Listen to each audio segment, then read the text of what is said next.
Continuamos com a nossa programação.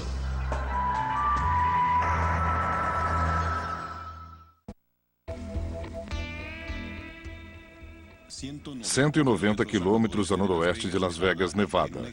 Em um trecho proibitivo de deserto, há um local misterioso conhecido por vários nomes. Terra dos Sonhos. Rancho Paraíso. Groom Lake. E o mais notável, Área 51.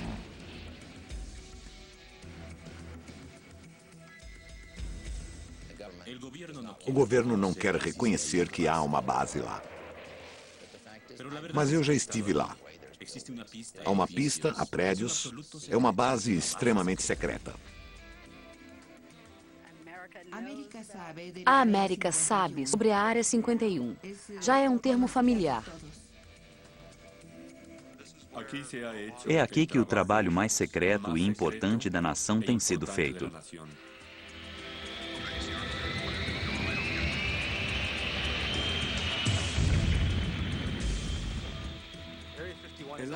A Área 51 é terreno fértil para a conspiração. As pessoas acreditam nas coisas mais absurdas quanto ao que aconteceria ali.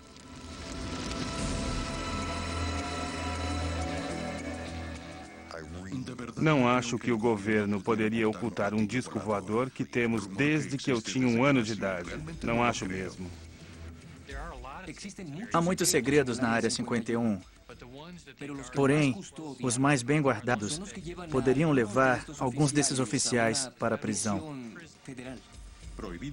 Entrada proibida. Toda a área tem sensores magnéticos e de disparo eletroóptico. Se passar da linha sem autorização, eles atiram em você. Próxima parada, Área 51. Área 51. A verdadeira história.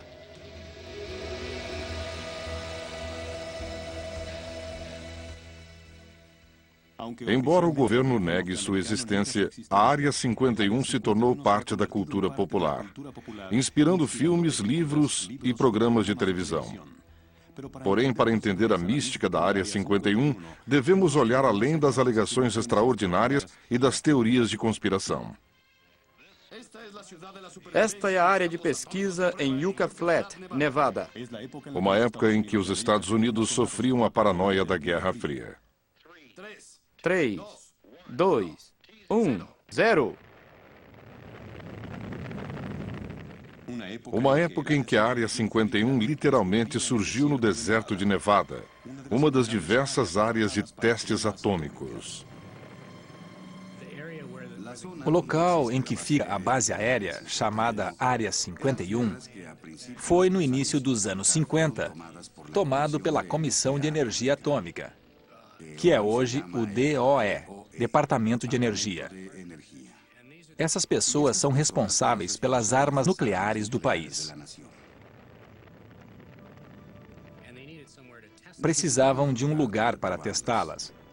No centro-sul de Nevada, há um local para o qual ninguém dava importância. Este solo não era disputado. Se olhar mapas antigos da área, os mapas da Comissão de Energia Atômica, o verá dividido em áreas. Estas são quadras grandes. Em determinada época, o pedaço de terra em que fica o Groom Lake, que é um dos muitos leitos alcalinos secos da área, se chamava Área 51. Os mapas são antigos e esse sistema não é mais usado, mas o nome Área 51 permaneceu. Na primavera de 1955, a área na quadra número 51 teve papel bem maior nas negociações do governo com o Império Soviético. Naquele ano, o gênio da engenharia aeronáutica da Lockheed, Kelly Johnson, criou o primeiro avião espião super secreto da América, o U-2. Mas Johnson tinha um problema. Precisava testar sua criação secreta. Ele procurou um amigo de confiança, o piloto de teste civil Tony Levier, o homem que dizem ser o verdadeiro pai da Área 51. Eu disse a Kelly, eu sei exatamente o que quer e vou atendê-lo. E atendi. Procurei o perfeito lago seco, pois sabia que um lago seco é o melhor campo de pouso natural para voos experimentais. Por quase uma semana, Tony Levier e sua equipe vasculharam o deserto de Nevada, checando dezenas de locais remotos. Mas quando passaram a cadeia montanhosa Nellis e viram no Groom Lake, Levier soube que a procura tinha terminado. Este lago, em uma escala de 1 a 10, é 11. Os outros não têm nem chance. Sua localização é no interior bem remoto e poucas pessoas passam por aquele lugar.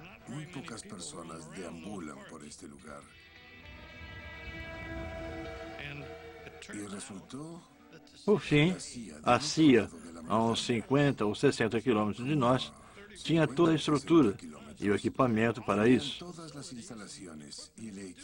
E disse que construiria uma base para nós.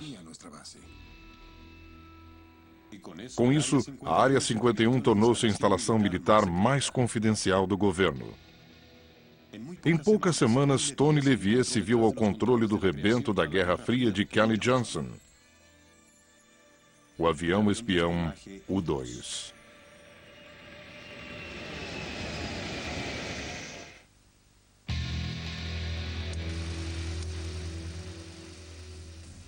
Em qualquer guerra, a arma mais poderosa é a informação sobre o inimigo. No final dos anos 50, o U-2, desenvolvido e testado na Área 51, era a arma secreta americana na Guerra Fria contra a ex-União Soviética. Sabíamos que os russos trabalhavam da forma mais rápida e inteligente possível para fazer bombas nucleares. Mas não tínhamos como observar seu vasto território. Então, a CIA foi ao Lockheed Skunk Works, que era um pequeno e brilhante grupo de engenharia, e disse: podem nos construir algo que voe alto? Trabalhando depressa, fizeram um dos primeiros aviões invencíveis, o U-2. Equipado com câmeras sensíveis ao infravermelho, o U-2 era capaz de gerar imagens aéreas detalhadas das instalações inimigas, a até 80 mil pés de altura, muito além do alcance do radar inimigo. Embora o avião U-2 fosse uma nave espiã, inventaram a história de que era testado no Lago Groom para pesquisa climática a grandes altitudes para o Comitê Nacional de Aeronáutica, NACA, um antecessor da NASA. Pintaram marcas falsas da NACA caso algum caísse fora de lá. Durante anos, o U-2 fez dezenas de missões clandestinas no total anonimato, trazendo provas fotográficas vitais da instalação militar russa de armas nucleares. Mas em maio de 1960, todo o segredo que cercava o U-2 caiu por terra. O segredo envolvendo o avião U-2 se acabou quando um deles foi parar em um remoto território da Rússia. O piloto Francis Powers fez um voo espetacular. Houve o famoso abate de Francis Gary Powers, e ele foi capturado. E foi em um momento delicado, quando haveria um encontro de cúpula entre Eisenhower e Khrushchev. 5 dias antes, nosso rapaz cai do céu em um avião não reconhecido, o que criou enorme rebuliço. Caso de espionagem sobre a Rússia. Nas vésperas da conferência com o premier Khrushchev, a notícia de que um avião americano é derrubado em território russo. Os Estados Unidos são acusados de acabar com a conferência antes da hora. Gary Powers foi condenado por espionagem pelo Tribunal Soviético e sentenciado a 10 anos de prisão. Porém, logo foi libertado em troca de um agente soviético em poder dos Estados Unidos. Apesar de envergonhado pelo incidente com o U-2, a informação que o governo americano obteve com as missões secretas se mostrou valiosa.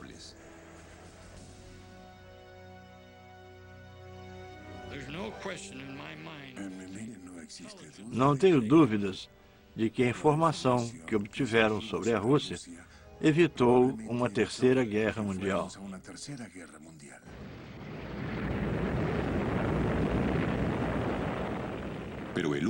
Mas o U-2 era só a primeira de muitas aeronaves confidenciais a ser desenvolvida e testada sobre a Área 51.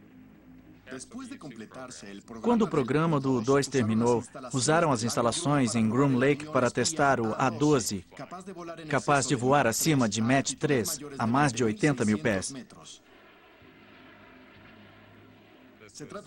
Foi o antecessor do SR-71, o Blackbird.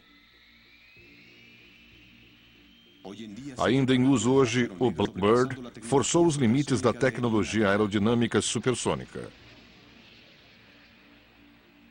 Como o U-2, o SR-71 Blackbird era usado para reconhecimento militar.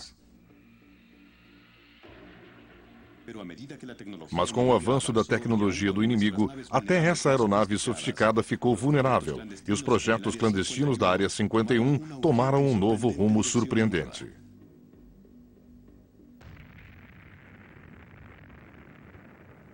Segundo alguns peritos, um tipo diferente de aeronave estava sendo testada no céu escuro, sobre a Área 51.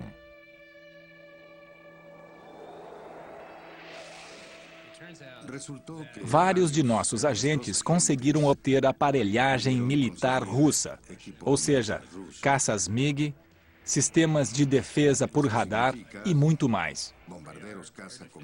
É claro que algumas pessoas de alguns governos e militares por trás da cortina de ferro eram corruptos. E parte deles acabou em Groom Lake.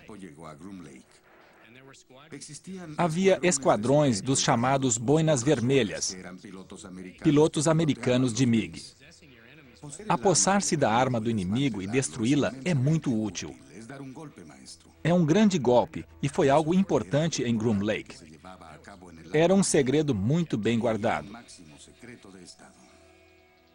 Mas os MiG russos e os Boinas Vermelhas não eram os únicos segredos na Área 51.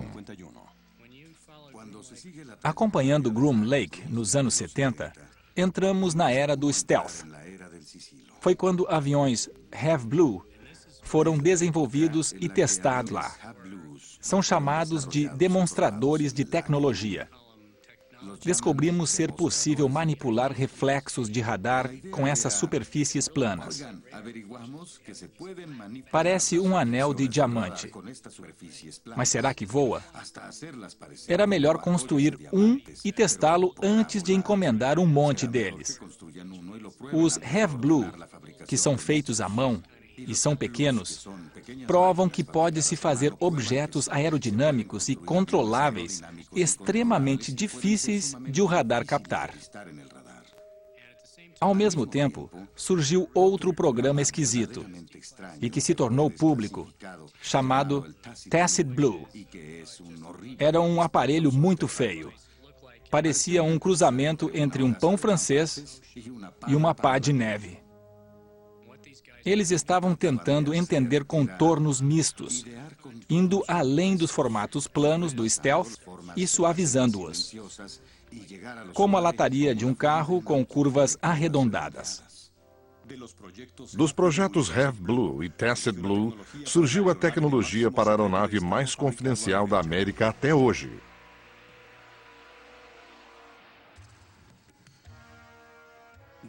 Durante anos, houve relatos de cunhas pretas estranhas perfurando o céu perto de Groom Lake. Boatos de uma aeronave stealth, décadas à frente de seu tempo.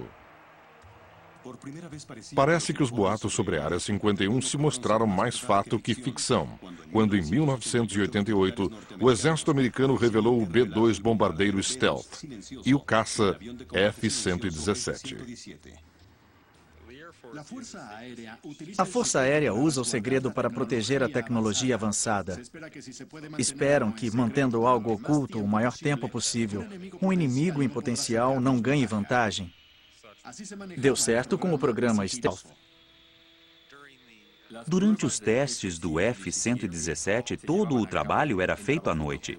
Os mecânicos, os engenheiros, os pilotos, todos se habituaram a viver de noite. Os homens que lotavam o jato negro, como era chamado, se vestiam de preto. Em fevereiro de 1991, os anos de voo secreto sobre o deserto de Nevada foram postos à prova, sobre as areias do deserto do Golfo Pérsico. O F-117 é chamado de caça stealth. É um leve bombardeiro e se mostrou muito útil na Guerra do Golfo Pérsico, pois funcionou. O mundo viu o bombardeiro B-2 e o caça F-117 levarem um devastador e singular poder de fogo sobre o pasmo exército iraquiano. Eles não faziam ideia de que essas armas de destruição em massa existiam.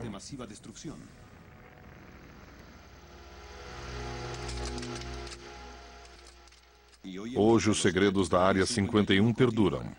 Há boatos a respeito de uma aeronave hipersônica, altamente secreta, conhecida como Aurora. Aurora é o nome que nós, pesquisadores, damos a aeronaves muito velozes, desenvolvidas e testadas em programas secretos. Embora não haja fotos publicadas do Aurora, não faltam interpretações visuais deste suposto avião espião de alta tecnologia. Com base em uma revolucionária tecnologia de propulsão, dizem que esta aeronave voa a 6 vezes a velocidade do som e pode atacar com extrema precisão. Este é um progresso na tecnologia da aviação. Significa que deu-se um verdadeiro passo rumo ao combate em guerra global. Deitou-se a base para a tecnologia que permite desempenhar missões de reconhecimento, além de um ataque preciso de qualquer parte do globo, poucas horas após a decisão de fazê-lo.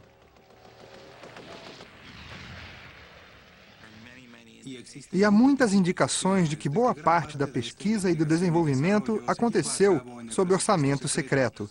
Indicações fortíssimas de que a aeronave foi construída e colocada em serviço. Bill Sweetman aponta muitos registros oficiais e militares como prova de que o Aurora existe. O nome Aurora vem indiretamente de um documento de orçamento que o listou como um dos 3 programas de reconhecimento. Os outros eram o SR-71 e o U-2. Pouco depois, começamos a ver as primeiras evidências físicas do programa de alta velocidade na forma de ressonâncias sônicas inexplicáveis sobre o sul da Califórnia. Elas se pareciam muito umas com as outras e não lembravam o fenômeno que conhecemos de aeronaves supersônicas militares desde os anos 50. Além das estranhas ressonâncias sônicas registradas pelos sismógrafos da Caltech, Sweetman crê que haja outra evidência do Aurora. Vemos uma grande expansão de Groom Lake a partir de 1985 e 86. Há mais prédios erguidos e mais estradas. O comprimento da estrada é proporcional à velocidade de decolagem e pouso. Quando se tem velocidade alta para pouso e decolagem, trata-se de uma aeronave muito veloz. Ao mesmo tempo, houve um drástico aumento de relatos de aeronaves esquisitas e velozes em Groom Lake. Os moradores de Nevada viram um avião estranho. Eles fazem muito barulho ao atravessar o deserto. São explosões sônicas. Os militares podem dizer que não existem, mas existem sim.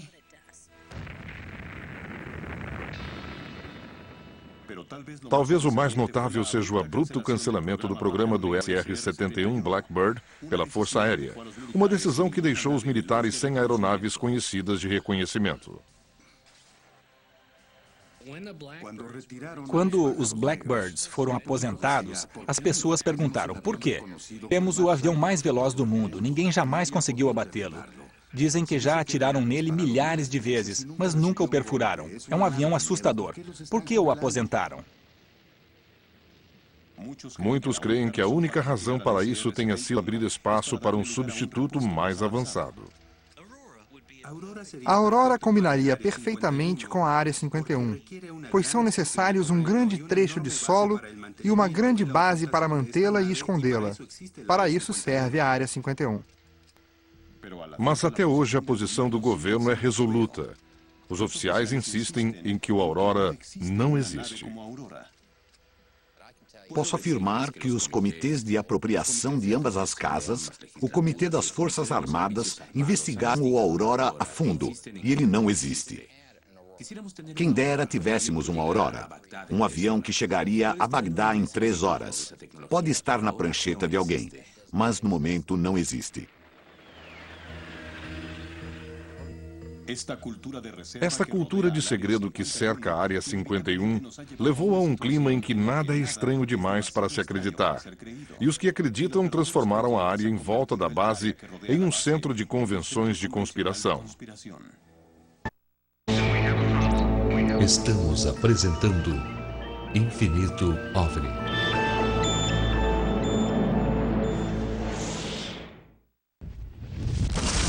Estrada extraterrestre.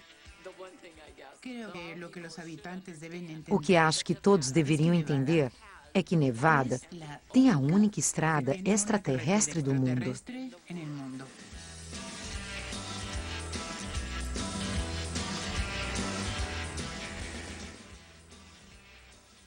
Em 1996, o estado de Nevada oficialmente chamou a Rota 375 de Estrada Extraterrestre, devido aos incontáveis relatos de OVNIs por parte dos residentes e visitantes do local. Veja, é incrível. A ligação dos OVNIs e alienígenas à Área 51 pode ser traçada até um homem, Bob Lazar, físico formado pelo MIT. A história da Área 51 se tornou pública em 1988-89, quando Bob Lazar surgiu, dizendo que trabalhou em uma nave alienígena na Área 51. Quando Lazar foi a público com as declarações, a mídia enlouqueceu.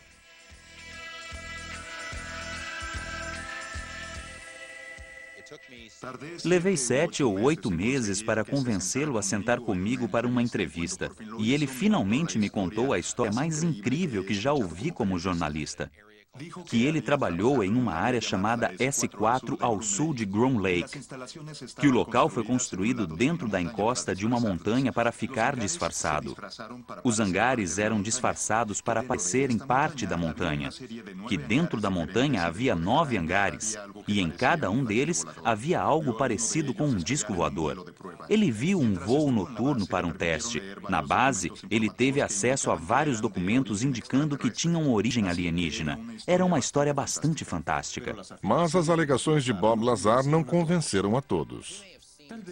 Ele pode ter visto algo que retratou como alienígena, porque talvez não tenha se encaixado na descrição normal do que seria um departamento de defesa ou de energia.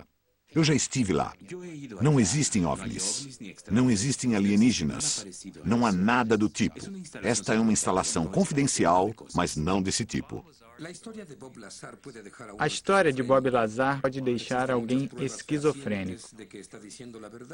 Há muitas evidências de que ele diz a verdade. Mas sinto que nada aconteceu como Lazar disse. Mas pense o que quiser de Bob Lazar. Ele foi o trampolim que lançou esta base assombrosa aos olhos do público. Meses depois, milhares de pessoas foram ao deserto de Nevada em busca de objetos estranhos no céu. O conceito de visita dos seres extraterrestres tornou-se grande parte da cultura popular. Levou centenas, talvez milhares de visitantes a uma área do deserto que seria evitada pela maioria das pessoas sensatas. Esta é Bald Mountain. Do outro lado fica Groom Lake. Não é de surpreender que relatos de OVNIs e criaturas bizarras de outros mundos tenham ficado quase comuns. Estrela brilhante. Venha ver isso. Não, não é. Tem 2 lobos. 2 lobos, um de cada lado. Venha ver. Talvez as pessoas queiram crer que somos visitados por seres de uma civilização mais avançada. Supõe-se que são seres maus. Dizem que vêm de 100 milhões de anos-luz daqui. É um salto no tempo. Foi o que eu vi. É legal. É muito legal. O súbito interesse e influxo de turistas na área ajudou a transformar a cidade de Rachel. Antes um pontinho no mapa, Rachel virou a meca dos crédulos ou incrédulos. As pessoas vêm em busca do sentido da vida. Querem respostas que não encontram em outro lugar. Muitos curiosos se hospedam no Ale Inn para fugir do calor do deserto e trocar histórias de encontros de todo grau. Nosso restaurante ficou conhecido como área de troca de informações. As pessoas podem vir falar sobre o que quiserem. Não serão ridicularizadas pelo que acreditam. Eu avistei os voos rumo a Groom Lake. Certa noite, havia 3 luzes pulsando em um intervalo de 1 segundo e o céu ficou brilhante. Já vi uma nave plástica em forma de disco. Eu nunca vi um disco voador, mas vi uma luz, como esta na minha blusa. Certa noite, voltando de Álamo, vi uma faixa laranja no céu. Eu já vi uma nave levantar do lado sul da Área 51 e, de repente, voar paralelamente ao chão. Ela cobriu quase 15 quilômetros em 1 segundo e meio. Todos os dias ouvimos um relato de alguém. Muita gente já trabalhou na Área 51. Dizem que lidaram com seres de outro planeta. E dizem que há mais do que um tipo. Nariz grande, nariz pequeno, cinza, um réptil, um laranja, um azul e os humanoides. Ainda não ouvi uma história completa do que existe naquela colina. Acho que eles não são de origem extraterrestre. Acho que são interdimensionais. É como se alguém girasse um botão e mudasse de frequência, saísse de nossa realidade para outra. Pode ser simples assim. Acho que o pouso será aqui. Por algum motivo, os alienígenas que nos contataram sentem que é o melhor lugar.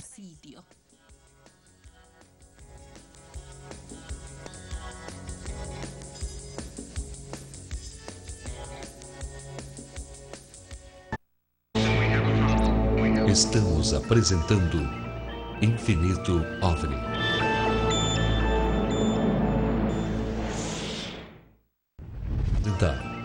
Infinito OVNI.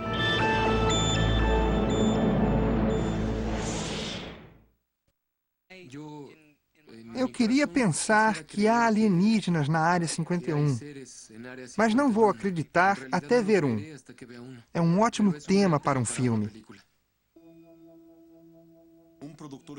Como produtor executivo do filme de ficção científica Independence Day, Bill Fay encontrou uma resposta oficial incomum quando buscou o suporte técnico militar para fazer o filme. Tivemos reuniões com todos os ramos militares e representantes do Departamento de Defesa e nos disseram: gostamos do roteiro, mostra os militares em boa posição, gostamos de tudo, exceto uma coisa. Queremos que retirem as referências à Área 51.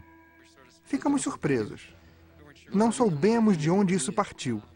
O filme girava em torno da mitologia da Área 51. E isso realmente toca as pessoas. Era algo que não poderíamos mudar. Era parte integrante da história. E dissemos isso a eles. Eles responderam: tudo bem, mas não podemos ajudar.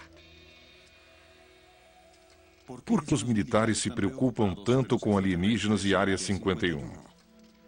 Ironicamente, em agosto de 1997, após décadas negando tudo, desde o U-2 até o Aurora, a CIA fez uma declaração chocante. Um relatório da CIA foi liberado, admitindo que a Força Aérea usou OVNIs dos anos 40, 50 e 60 até hoje como disfarce para suas atividades. Segundo a declaração oficial da CIA, milhares de OVNIs relatados por testemunhos eram apenas testes e voos de reconhecimento. Quando se compila o conjunto de voos do histórico do U-2, do SR-71, de seu antecessor e do Tacit Blue, que levou o desenvolvimento do caça Stealth, o herói da Guerra do Golfo, tem-se resposta para todos os avistamentos de OVNIs na Área 51. Mas por que permitir tantos boatos de OVNIs e alienígenas? A CIA gasta mais da metade de sua verba em contra-espionagem e atividades de desinformação. A ideia é que se podemos atar o inimigo e fazê-lo gastar energia e recursos caçando coisas que não existem, podemos ter vantagem sobre ele. Se você classificar os relatos como sendo de OVNIs, ninguém vai investigar. É um disfarce muito inteligente. Muitos creem que a declaração da CIA não passa de sua mais recente trama de desinformação para encobrir a verdade quanto a OVNIs e a Área 51.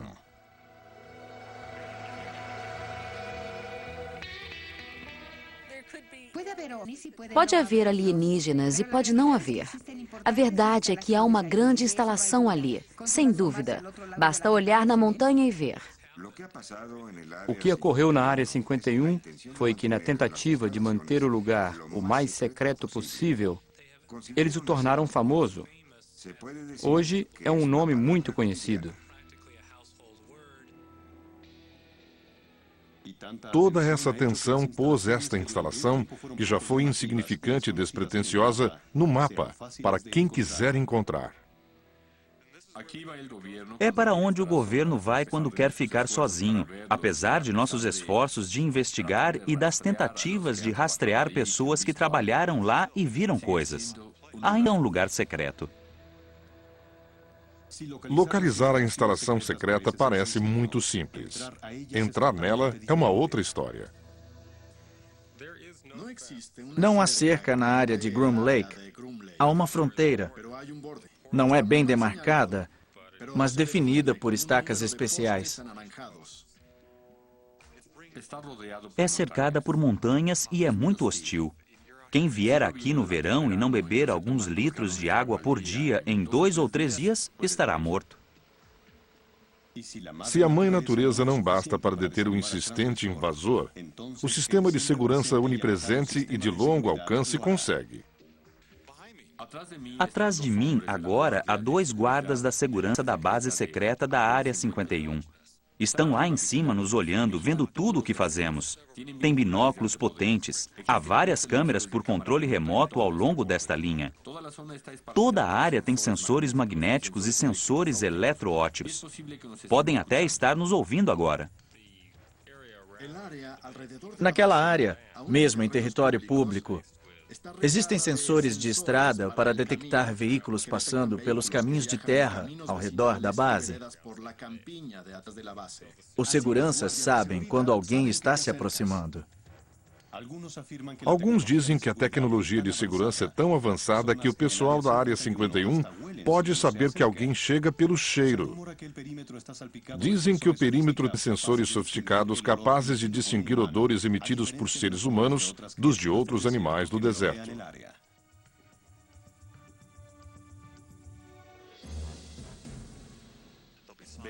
Há placas dizendo "pare aqui", equipamento não detonado, área contaminada, radiação, ou uma pequena linha dizendo uso de força letal autorizado. Isso detém a maioria das pessoas. Os tolos são os que vão além. As pessoas começam a vir de jipe e caminhonetes e, de repente, encontram alguns homens com rifles e acham ruim que lhes digam para voltar para a estrada. Se resistir, pode levar bala. Aqueles que continuaram até a guarita foram presos.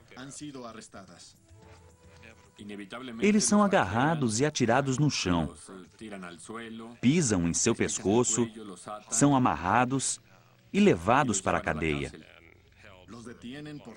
São detidos por longos períodos. Têm de pagar multas, além de assinar um documento, perdendo o direito de falar sobre o que viram. Mesmo sem ter visto nada, pois nem se aproximaram da base. Tanta atenção dispensada à Área 51 resultou em maior segurança, em um perímetro ainda mais extenso. Havia duas montanhas de onde se podia ver a Área 51. Uma era a Freedom Ridge, bem ali, de onde aquela patrulha nos observa. E naquela colina ali havia a montanha Whitesides, a 17 e 20 quilômetros daqui, respectivamente. Tínhamos uma linda vista, mas a Força Aérea pediu e conseguiu um recesso de 4.000 acres que tomou as duas montanhas, tornando-as áreas de restrição. Hoje são locais inacessíveis e temos de viajar 42 quilômetros para uma breve olhadela.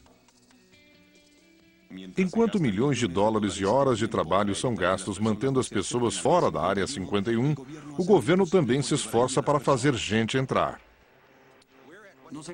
Estamos no chamado Terminal Janet.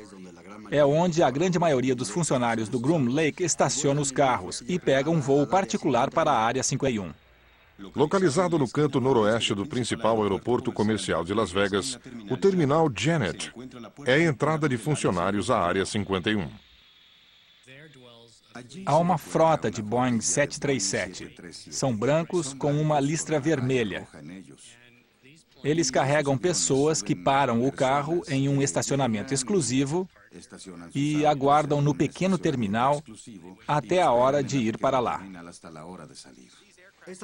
São da Força Aérea, mas na frequência do FAA. São conhecidas como Janet, assim como outros voos são conhecidos como TWA 123. Esses são Janet 123. Como quase tudo a respeito da Área 51, a origem do nome Janet, dado aos voos e ao terminal, é um mistério. O que parece para muitos atividade normal, pode ser percebido por olhos treinados de maneira diferente. Todo mundo que entra nesses aviões é notavelmente informal. É uma mistura de funcionários civis e militares. Não se diferenciam. Não vemos ternos nem uniformes militares. Só vemos bonés de beisebol e mochilas. A norma é ser discreto. E são tão discretos que atraem a atenção. Esses aviões Janet saem de Las Vegas, como qualquer outro, só que rumo ao norte. De fato, são responsáveis por muitos relatos de avistamentos de OVNIs, porque alguns voam à noite e outros começam às 4:30 da manhã. Se ficasse em alguma colina em que ficávamos, antes de a terra ser tomada, víamos as luzes de pouso. Devido ao local próximo e ao ângulo, víamos uma luz muito brilhante em nossa direção durante 5 ou 8 minutos. Quase parada. Então, tem de ser uma nave-mãe de Zada Reticula, certo? Não, é um 737. E os funcionários que não gostam de voar vão de ônibus.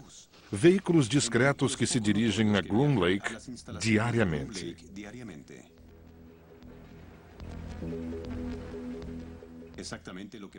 O que acontece exatamente quando os funcionários chegam é um segredo protegido por normas de segurança nacional.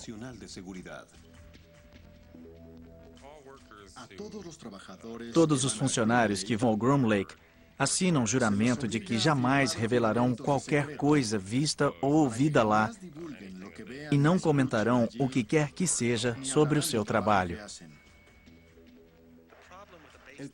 O problema de uma base que não existe é que não precisa obedecer à lei pública. Se não existe, não se preocupa com direitos trabalhistas, não se preocupa com leis ambientais. Se o funcionário não pode nem falar a respeito e o governo não admite que existe, quem é o responsável quando algo sai errado? O manto de segredo envolvendo a Área 51 foi subitamente ameaçado quando ex-funcionários entraram com uma ação civil no Tribunal Federal, alegando danos criminosos do governo. O litígio da Área 51 é muito grave, porque envolve alegações de conduta criminosa e diz que atos criminosos eram praticados encobertos pelo segredo. Tais atos criminosos podem ter resultado na morte de 2 pessoas e causado ferimentos em muitos funcionários. No processo, os ex-funcionários alegam que por mais de uma década, de forma secreta e ciente, o governo queimou lixo altamente tóxico na Área 51. O governo decidiu que a Área 51 não existia legal ou oficialmente. Não queriam retirar lixo comum e lixo perigoso desta grande base aérea. Nada do que entrava saía. Quando começaram com aeronaves experimentais e a operar muitos aviões, passaram a produzir lixo perigoso. Então, começaram a queimá-lo, o que é um crime. Era um depósito de lixo perigoso com um sistema de eliminação deste material ao ar livre. Após trabalhar na Área 51 por vários anos, o metalúrgico Robert Frost adoeceu apresentando muitos sintomas estranhos. Ele começou a ter problemas de pele. Tinha irritações e bolhas que não saravam. Ele procurou vários médicos e ninguém parecia saber o que estava causando aquilo. Apesar da natureza misteriosa e rapidamente progressiva da doença, Frost foi proibido de revelar o que fazia e onde trabalhava. Se lhe perguntassem se ele sabia se foi exposto a algum material, algum produto químico, ele respondia que não sabia, não podia responder. Diziam aos funcionários que não importava o que acontecesse na Área 51, o lugar não existia, nem eles. A falta de informação tornava quase impossível para os médicos cuidar da doença. Foi muito difícil, muito frustrante e assustador. Em 1988, Robert Arthur Frost morreu aos 57 anos. O resultado de uma autópsia oficial sugeriu que Frost foi exposto sistematicamente a lixo tóxico. Creio que encontraram 18 produtos químicos no organismo do meu marido, alguns em quantidade 10 vezes maior que a encontrada normalmente nas pessoas. Acho que havia 2 ou 4 que nunca tinham sido encontrados em seres humanos. Em agosto de 1994, Helen Frost entrou com uma ação em nome de seu finado marido e outros 6 ex-funcionários da Área 51. Eles também foram forçados a sofrer em silêncio em situação parecida. Mas desde o início, o advogado Jonathan Turley sabia que seria difícil. Quando abrimos o caso nas 2 primeiras audiências, o governo não reconheceu a existência da Área 51. Pode-se ver a base de locais públicos. Há fotos de lá. Os russos, por tratado, podem sobrevoá-la. E os advogados do Departamento de Justiça disseram: não podemos admitir nem negar a existência da base. Eu respondi: eu o levo até lá, senhor juiz. Posso mostrá-la. Em 29 de setembro de 1995, após mais de 4 décadas de negações oficiais, o governo americano reconheceu a existência da Área 51 nos documentos de determinação presidencial de número 9545. Entretanto, ao invés de ajudar a ação de funcionários, a declaração só aumentou o segredo em torno da Área 51.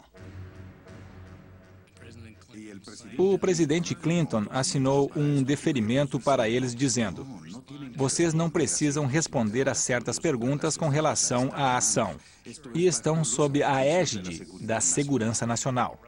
A ação vai de encontro a um muro, por ordem do presidente. Quando se dá a um órgão a prerrogativa de cumprir sua agenda, descartando as outras, haverá abusos. E estamos pagando pelos abusos.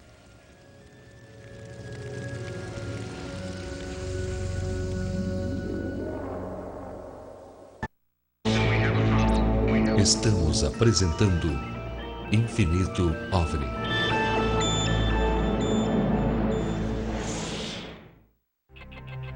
Voltamos a apresentar Infinito OVNI.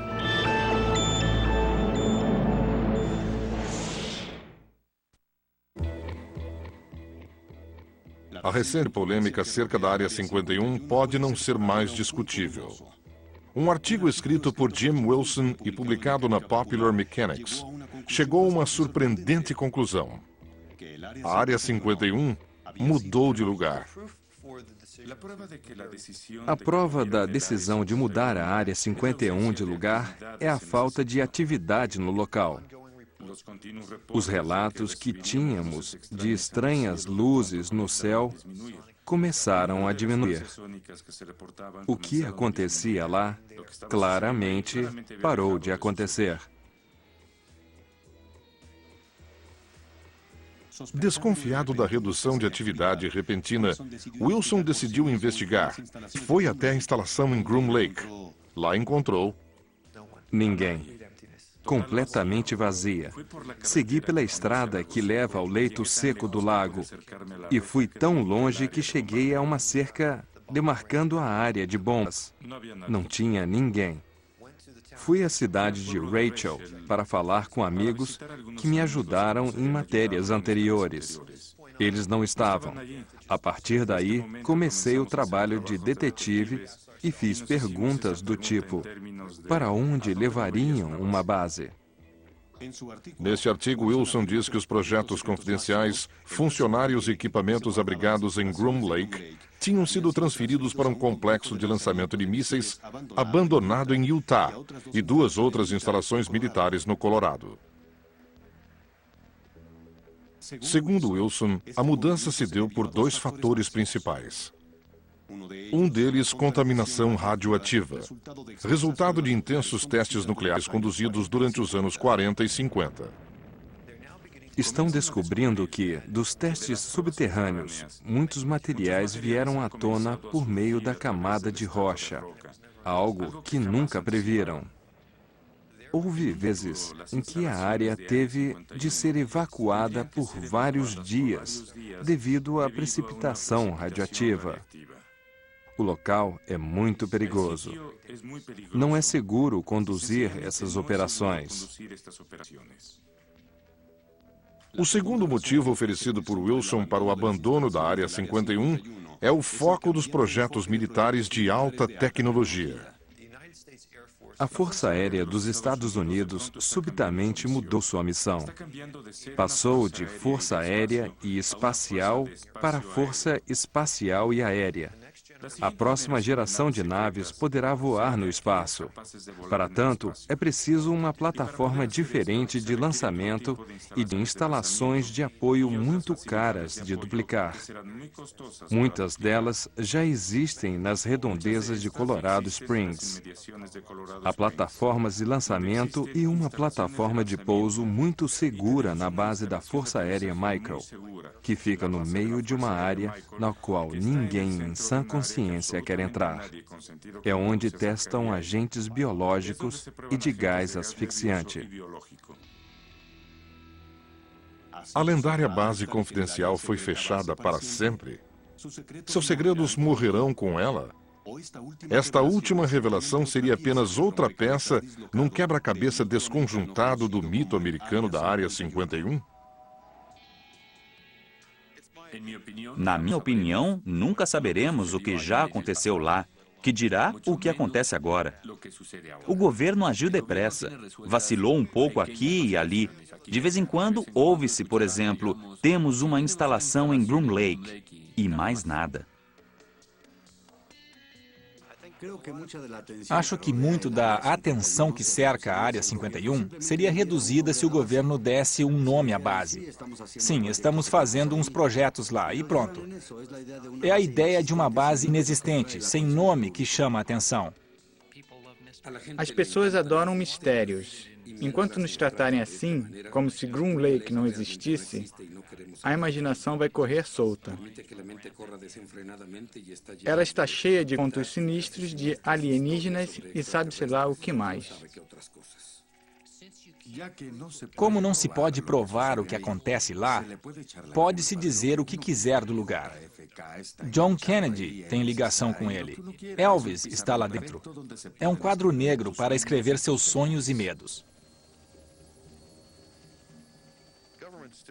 O governo ainda tem projetos delicados e o público não tem, necessariamente, o direito de saber de tudo. Não me importa que testem a Aurora ou qualquer outra aeronave. São as outras coisas escondidas pelo véu do segredo que me incomodam. O povo quer acreditar que o governo está fazendo algo. Esconde coisas que não deveriam saber. Mas há certas coisas que devem ser feitas pela segurança nacional do país. Não queremos privar o povo americano desta informação, e sim outros países do outro lado do oceano. O que acontece lá não é mistério.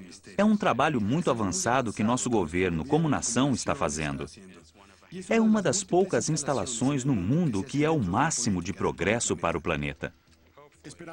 Espero que, com mais programas abertos, a natureza da Área 51 seja revelada. Muita gente pode ficar decepcionada quando descobrir a realidade mundana da Área 51. Porém, mundana ou não, uma coisa é certa. A mística da Área 51 prendeu a imaginação da nação. Neste lugar, o sonho de algumas pessoas se realiza. Dos engenheiros, dos cientistas, dos homens e mulheres que têm a visão dos avanços e das tecnologias de longo alcance que são desenvolvidas lá. Para gente como eu, é mais uma miragem do que um sonho.